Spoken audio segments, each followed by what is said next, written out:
Chapitre 279, Roi démon du salut, 1.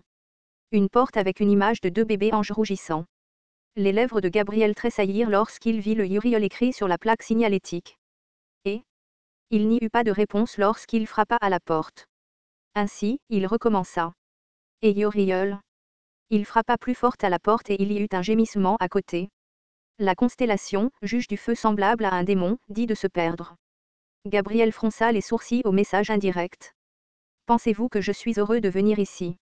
Je suis ici à cause de ma mission. Gabriel avait l'air d'être ennuyeux de parler. Cela faisait 2 jours qu'il avait reçu la mission déraisonnable de Métatron.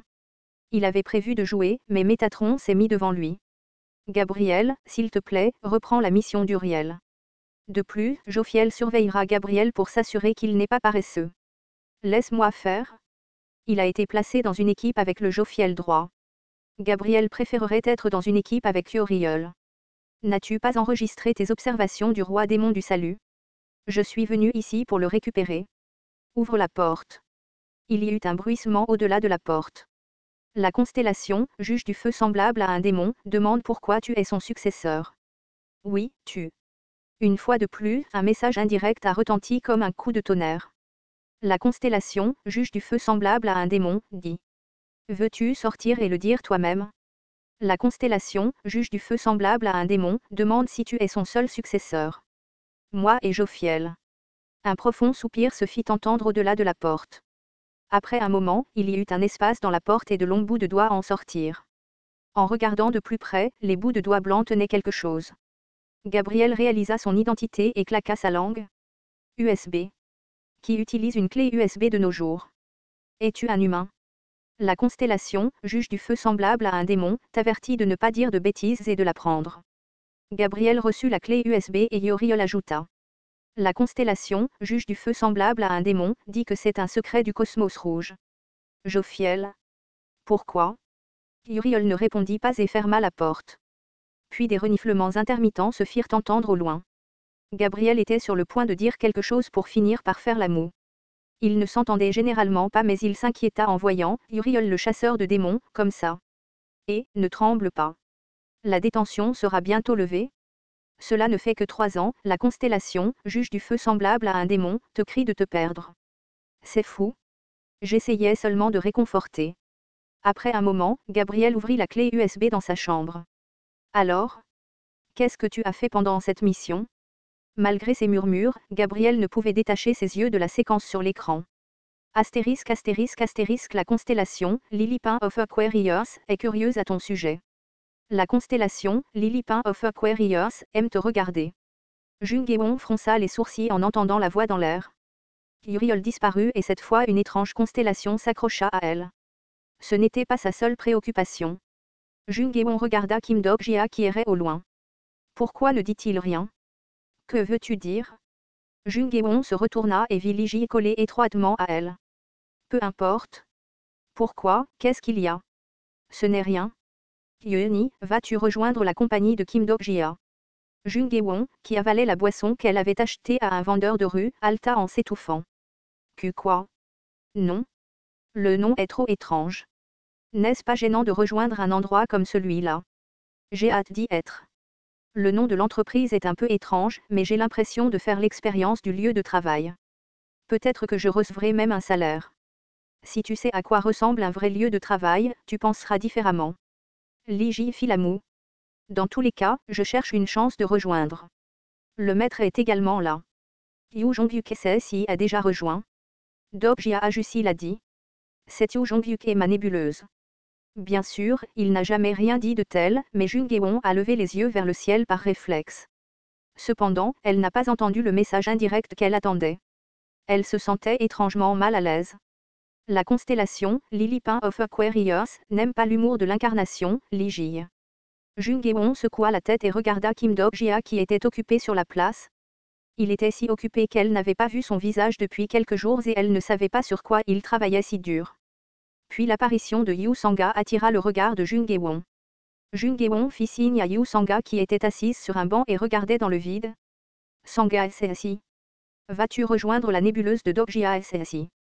Yu Sanga découvrit Jungeon et leva les yeux avec surprise. À quoi pensait cette femme qui avait perdu son âme pendant quelques jours?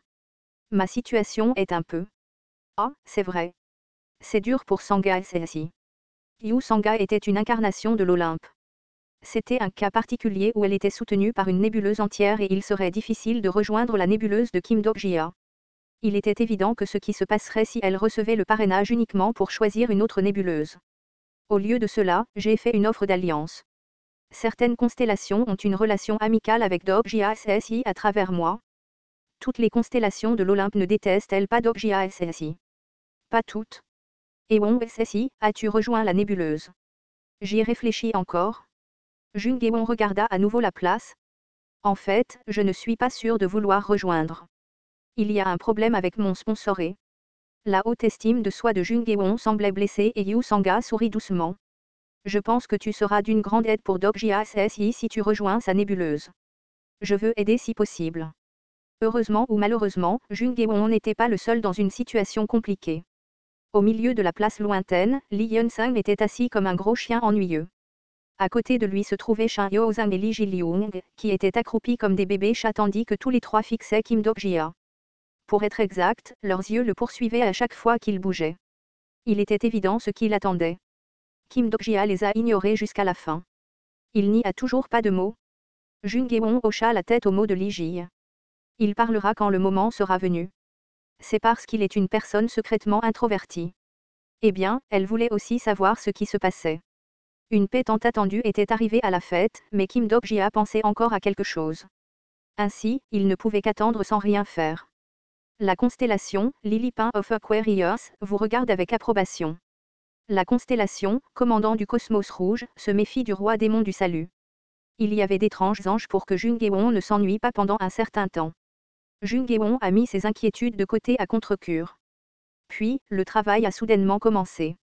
Astérisque astérisque astérisque, vraiment. Il n'y a aucun moyen de les contacter. Les canaux menant au monde des démons sont bloqués. C'est un enchantement puissant. L'expression de Han So-young devint sombre au mot de Lee Soo-kyang. Elle avait appelé les Dok Abyss depuis un moment, mais aucun n'avait répondu. Han So-young regarda le bol d'eau qui contenait la chance, la malchance, le désastre ou le bonheur. Malheur, malheur, malheur, malheur, malheur, malheur, malheur, malheur. Elle ne pouvait pas compter combien de fois le « malheur » est apparu. Que se passe-t-il? La dernière fois qu'un « grand malheur » est apparu, Kim Dok-jia a dû faire face à un Lokapala des Védas. Cependant, il y avait maintenant tellement de « malheur », ce n'était pas un grand malheur mais ce devrait être un malheur étendu.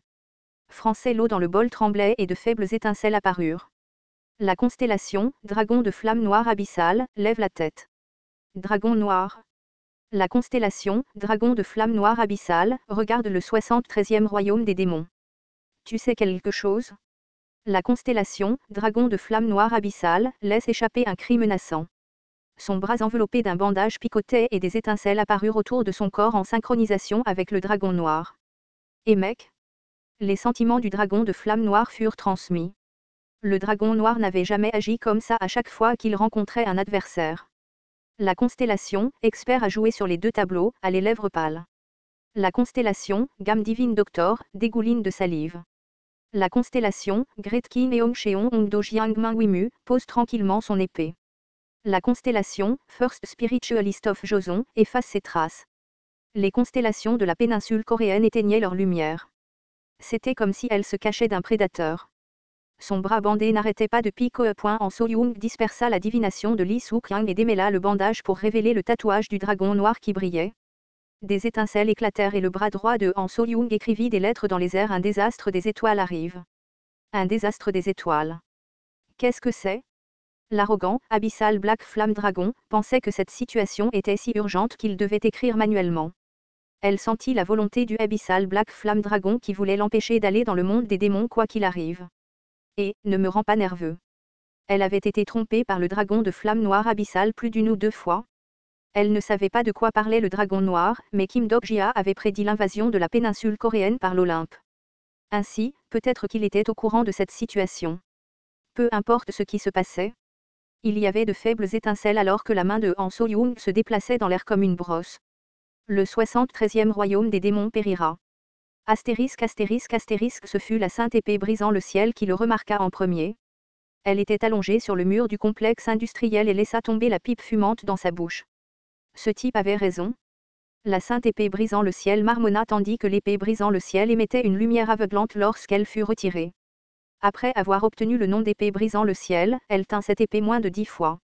C'était une épée qui lui avait valu d'être appelée le désastre de Murim. La sainte épée brisant le ciel sentit la texture de l'épée contre sa paume et se sentit bizarre. Un désastre. Que pourrait-on appeler un désastre? Pour les êtres humains, les catastrophes étaient des phénomènes naturels à grande échelle. Par exemple, les glissements de terrain, les tsunamis et les tremblements de terre. C'étaient des phénomènes énormes auxquels la puissance des humains ne pouvait pas résister. Pour les transcendants, ce n'était rien de plus qu'une manipulation de phénomènes physiques. C'étaient des existences bien au-delà des normes humaines. Ils pouvaient provoquer des glissements de terrain et des tsunamis avec une lame et les calmer. Pour les transcendants comme le saint de l'épée du ciel, le mot catastrophe signifiait quelque chose de différent des normes des humains ordinaires. Peut-être que le saint de l'épée du ciel faisait face à la réponse maintenant. De petites étincelles rebondirent et Kirgio fut soudainement à ses côtés. L'aura d'électrification s'élevait déjà du corps de Kirgio. Le saint de l'épée du ciel augmenta lentement son pouvoir magique. Les deux transcendants regardèrent l'extrémité lointaine du vide. Kirgio demanda, « C'est lui ?»